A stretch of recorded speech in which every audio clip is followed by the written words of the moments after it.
खुलुमबाय बड'लेण्ड एंखं टेलिभिजन स्टुडिय'आव आं हायना श्रीगयारि दिनै फुंबिलिनि गाहाय रादाबफोराव दङ। सा लखिमपुराव एम्बुलेन्स आरो बाइकजों जाब्रबथाय सासे गोब्राब जोखोम। बिसायख'थिनि सिगां उत्तर प्रदेशआव सासे मन्त्रि आरो साथाम एमएलए मोनहा बिजेपि नागारदों।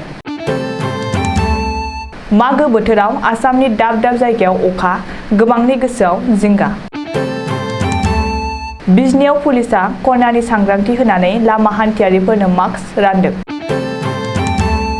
केएसिजों आख्रासुआ गोजोनाखै ट्राइबेल आरो कमतापुर मोनाब्ला गोख्रों सोमावसारनायनि हुमखि। दानिया फैदो आबुं रादाबाव।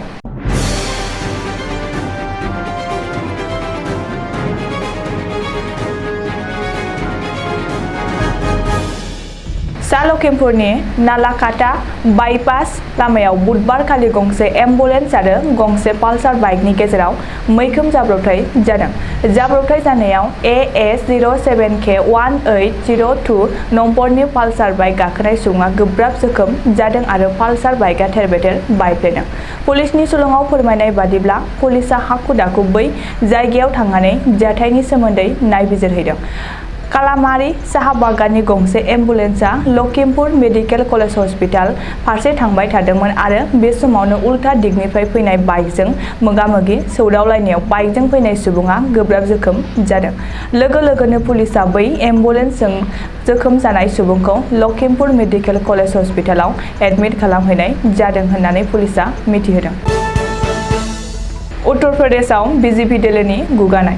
आथिखालाव योगी आदित्यनाथजों दैदेनजानाय उत्तर प्रदेशनि बिजेपि सोरखारा केबिनेट मन्त्रि बिबान थानाय स्वामी प्रसाद मौर्यजों लोगोसे साथाम बिजेपि एमएलए फारियै रतनलाल बर्मा, ब्रिजेश प्रजापति आरो भगवती प्रसाद सागरमोनहा फैगौ विधानसभा बिसायख'थिनि सिगां बिजेपि दोलोखौ नागारबाय। बिसोर साब्रैबो बिजेपि दैदेनगिरिमोनहा अखिलेश यादवजों दैदेनजानाय उत्तर प्रदेशनि आन्चलिक दोलो समाजवादी पार्टियाव हाबफैसिगोन होननानै सुलुङाव फोरमायदों।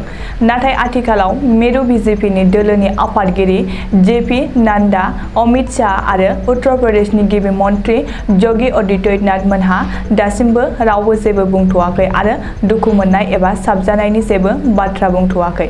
मख'नो गोनांदि उत्तर प्रदेशआव फैगौ 10 फेब्रुआरिनिफ्रायनो रायजोनि बिधानसभा बिसायख'थिया जानो गोनां। अखाफोर दानसे सिगाङाव बेबायदि सोरबा दैदेनगिरिनि पार्टी नागारनाया आथिखालाव बिजेपि दोलोनि थाखाय गाहाम लैखोन नङा होनजायो। आसामनि दाब जिल्लानि गोबां जायगायाव मागो बोथोराव अखा हानायखौ नोजोर होनानै आथिखालाव गोबांनि गोसोआव जिंगा फैदों।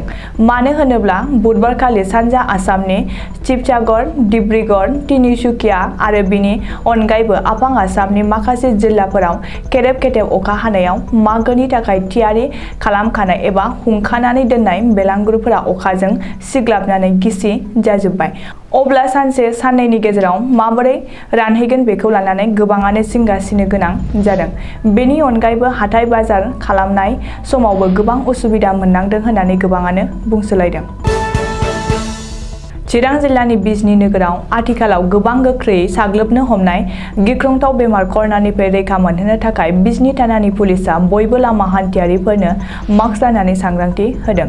नोजोर होनो गोनांदि आथिखालाव आसाम सोरखारा फोसावनाय एसअपिखौ एबा करनानि रैखाथि बिथोनफोरखौ दासिमबो गोबां सुबुङा मानिनानै सोलिबोआखै।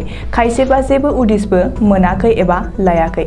बेखायनो मोनथियै सुबुंफोरनो मिथिहोनो आरो मास्क बायनो हायै निखावरि सुबुंफोरनो बुधबारखालि पुलिसआ बयनोबो मास्क राननानै सांग्रांथि होदों। क'क्राझार जिल्लानि दतमायाव आख्रासुनि बारग' आफादगिरि अरुण रायआ बुधबारखालि खौरांगिरि मेल खुंनानै बुंदों दि आथिखालाव कच राजबंसि हारिया आसाम सोरखारजों थगायजाबोगासिनो दं। सोरखारा कमतापुर अट'नमास काउन्सिल होफ्लानानै कच राजबंसिखौ आथिखालाव थगायनो नाजादों। नाथाय कच राजबंसिफोरा गुबैयै कमतापुर रायजो आरो ट्राइबेलखौसो मोननो लुबैदों।